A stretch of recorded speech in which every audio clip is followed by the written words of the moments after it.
Then to get my depth, I come in here like this and make a mark inside the seat of that haunch there, and then in both counts I can make a parallel line using my thumb and my finger like this. So now I need to cut this away.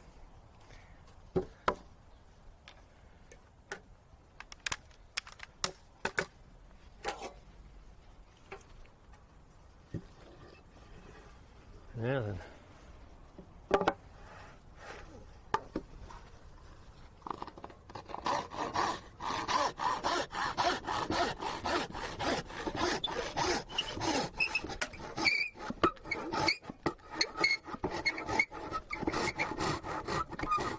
Sorry about that noise. And cross